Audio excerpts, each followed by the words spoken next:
beautiful people on the other side of the screen. You are now tuned in to Audiotree Live. Today is Wednesday, November 8th, 2023, and I am your host, Psalm 1. What's up to the first Audiotree watchers, first-time Audiotree watchers? If this is your first time, welcome to the universe. Please press that subscribe button now. But if you watch more than one of these videos and you haven't subscribed yet, you are not gang. Please be gang and subscribe. It takes 2 seconds of your little finger. And while you're at it, follow Audiotree on Spotify, Bandcamp, or wherever you bang your music. SoCal Hardcore Stand Up. Today we have none other than Initiate in studio. This band has no shortage of anthems with pure passion, all wrapped up into a fist ready to go upside our heads. Displaying wide-ranging sensibilities and unparalleled growth between albums, this band has deep grooves and sharp movements that keep the genre exciting as fuck. Please get ready, ladies, and gentlemen. Initiate.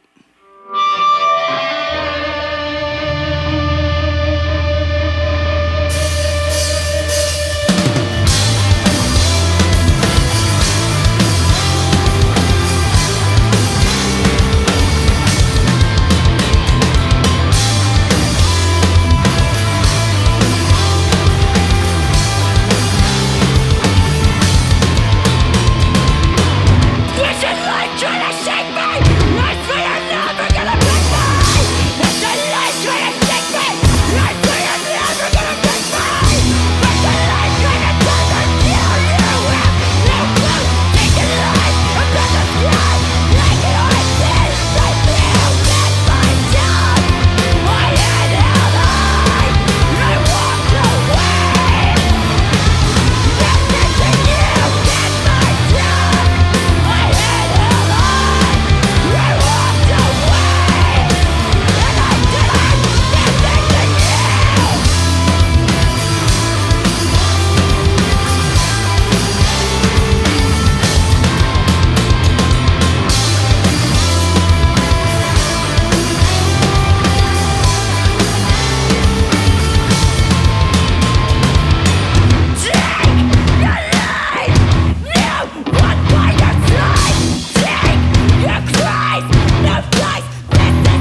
We're here with Alec, Crystal, Jack, Mike, and Dre, better known as Initiate.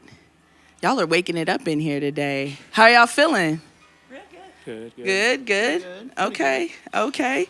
Double Crystals. My real name is Crystal. My artist name is Psalm 1, so I feel like I got a partner in crime up here. Absolutely. You know, all the best women with a mic are Crystal. You know what I'm saying? I back it.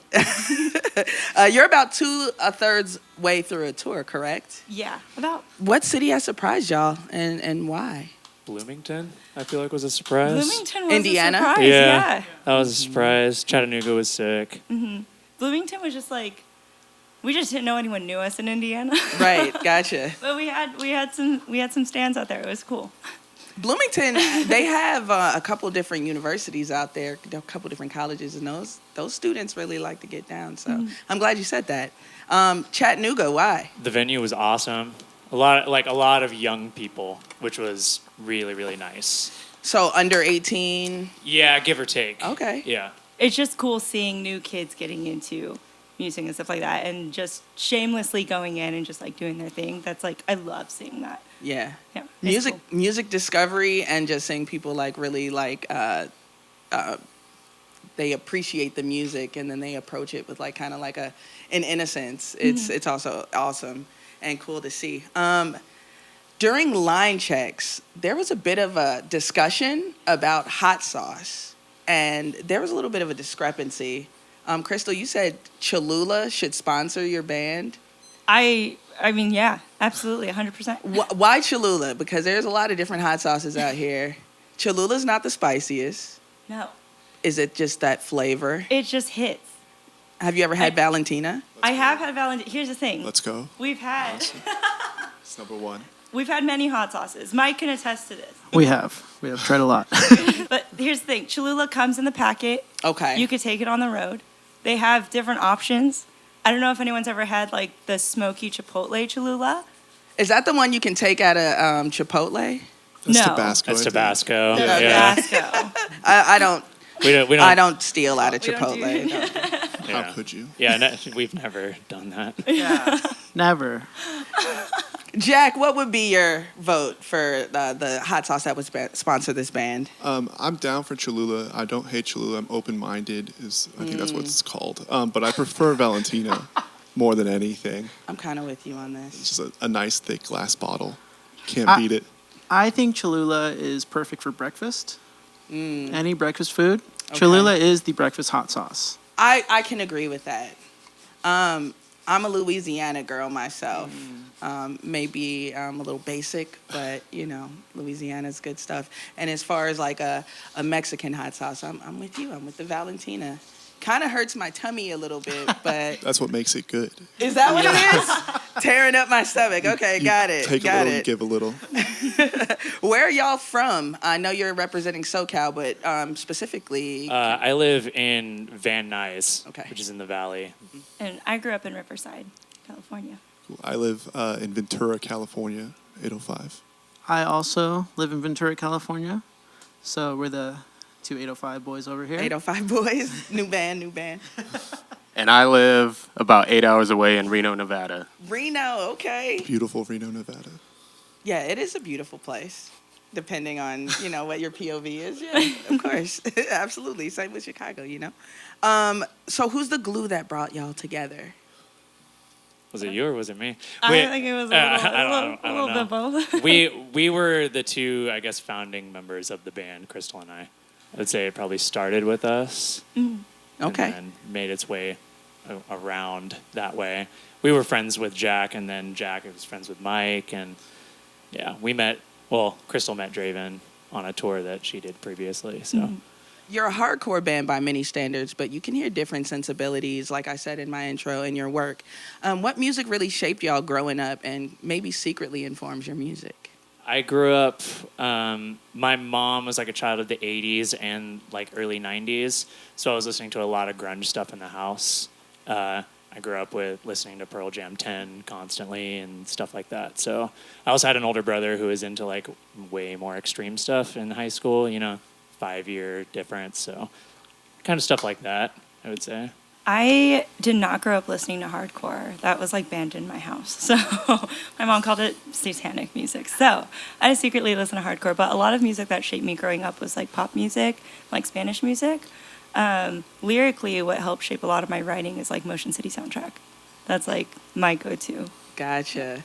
We actually have that in common. The music that I started making was absolutely center music, as my grandma would call it. Why are you playing that center music? It's like, it's the best music, Grandma. Yeah. The center stuff.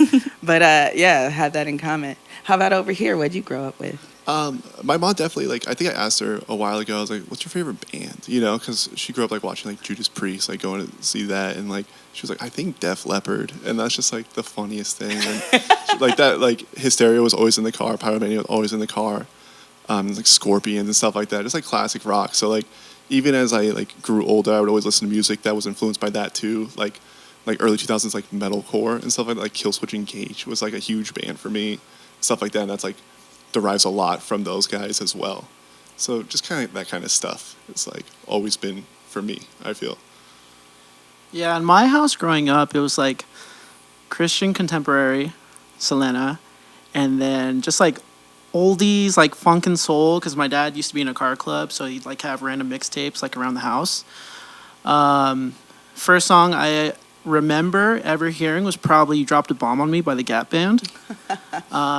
But then my brothers were like into hip hop, which wasn't allowed in the house, but they listened to it, which spread on over to me. But one of my brothers was into like Linkin Park and System of a Down, so that kind of like started my interest in more like heavier bands. And then my sister was into like Christian metalcore, so like Underoath, Devil Wears Prada was kind of my gateway into heavier music. Cool. There's like a lot of things going on. It's a in good the blend. household. Yeah, absolutely. And lastly, I kind of grew up with a lot of the same stuff as Alec, just like 80s and 90s stuff, but also like 2000s rock radio and like Tony Hawk soundtrack type stuff. Tony Hawk's soundtrack never goes so far from the lexicon. Like, I think it always stays in the conversation for any music lover. It's a pretty common answer. Yeah. No, but it's iconic. It's canon, right? You know, so it shaped a lot of people's music tastes as well. So speaking of music tastes, let's get into some more of y'all's music. Let's do it. Yeah.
Yes, you just heard Firestarter, a sweet ditty by none other than Initiate. That is my jam. That initial left turn into a whole new like main stretch, and then the sheer power of it all is just so crazy.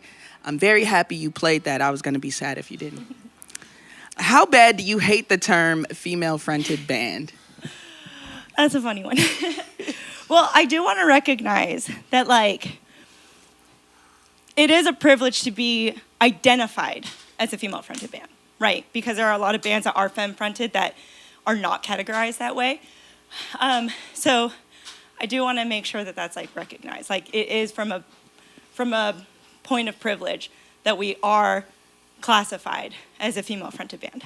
Having said that, for us personally, and for me personally, I just want to be considered a hardcore band, truly, like at its core. And there's most of the time when I see people try to have the discussion of female-fronted, femme-fronted, one, it's totally exclusionary because, again, to that point of privilege, like, it's just excluding so many other people. Two, the discussion's usually wrong. Most of the time we have, like, I have a few friends that are non-binary that are thrown into the female-fronted hardcore category, and that's, like, not cool at all. So most of the time it's wrong. That's why most of the time I hate it.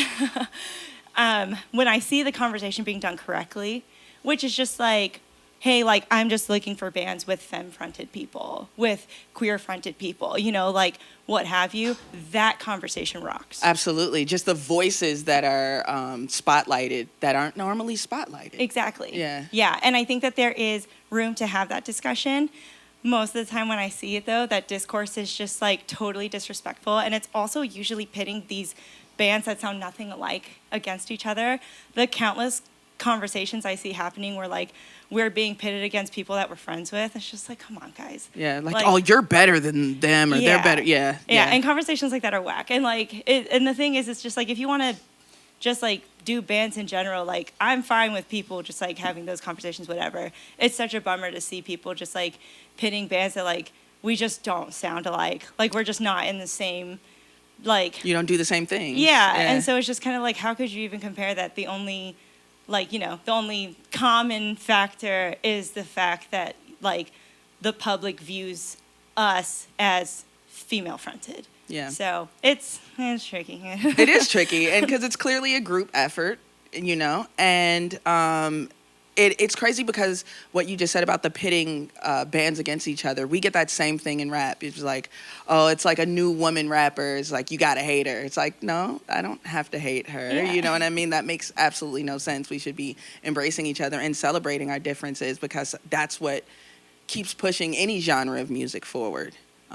So, yeah, I appreciate that answer for sure because the conversation usually is wrong about that.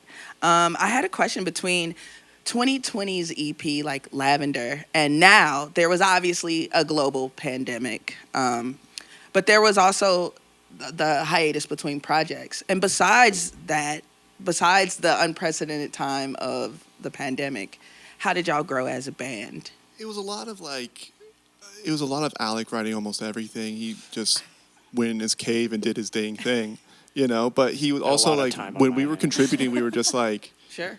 A big part of it was like, hey, listen to this band. This is what I've been listening to, and just stuff you wouldn't think really, you know, like Smashing Pumpkins is a huge one, and that's like one like we definitely like had in common that we both just really love and would love to incorporate into like a hardcore band because that's what we were doing, you know, and just having more fun with it and doing stuff we want to do. And I'm sure Al can elaborate. Yeah, I think he definitely nailed it, but it was mostly just like.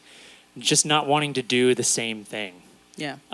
Especially when there is no deadline as to when anything could have gone back to normal or whatever. It was just like have nothing but time to just experiment and try different things.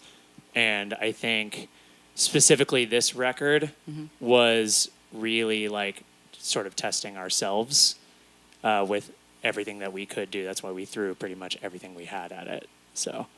For Lavender, was it a certain a certain goal you tried to reach, whereas with this one you kind of just took more time to see what happened? I think it was more of the opposite. Okay. Lavender was sort of written in like 2 weeks.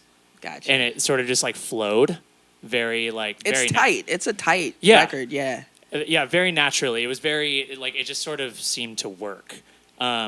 Whereas Cerebral was definitely more of like, at least me personally, I had a concept that like I would discuss with Mike and Jack constantly about like how do we feel, like I know it's a little risky, but how do we feel about doing this instead? And you know, I think that was more of a conversation and more of like an overall idea for this record. As far as thematically, you're going to play this later in the set, and I'm excited about this too. Alone at the Bottom. It has a great video and great lyrics about like the prisons we find ourselves in. And am I close in this at all? Nailing it. Okay. The Cerebral Circus to me is like our own clownery. The stuff we don't say, the grief nobody hears but us. And I wanted to know, how are we treating ourselves mentally these days? Are we being nice to ourselves? I think we're trying our best. Trying your best to be nice to yourself? Okay. Yeah. Yes. But thematically, that's kind of where you're coming from For with sure. that? Yeah. Absolutely. And I want to tell y'all to be nice to yourselves. Say nice things to yourselves every single day, because y'all are a great band and you're thriving. Thank you. Thank you so much. All right. Well, let's get into some more music. Hell yeah. Thank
can watch them fall apart.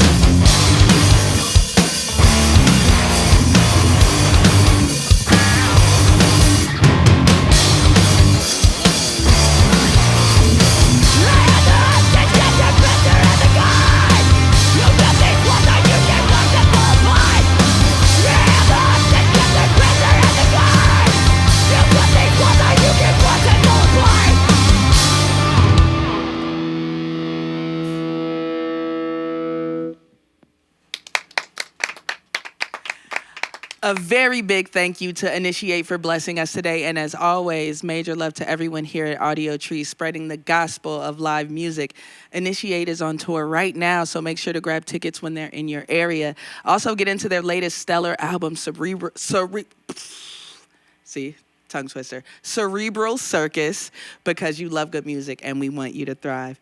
Once again, likes are good, but subscribing to Audiotree means you get these videos at the top of your feed every single time they drop, so make sure to do that. Get cool merch at audiotree.shop. And if you want just the session audio, you can get it on Apple, Tidal, or wherever you stream your music. Finally, follow Audiotree on social media for more fun content. I'm Psalm1, and I'm here for good music and good conversation. Till next time, stay dangerous. Peace.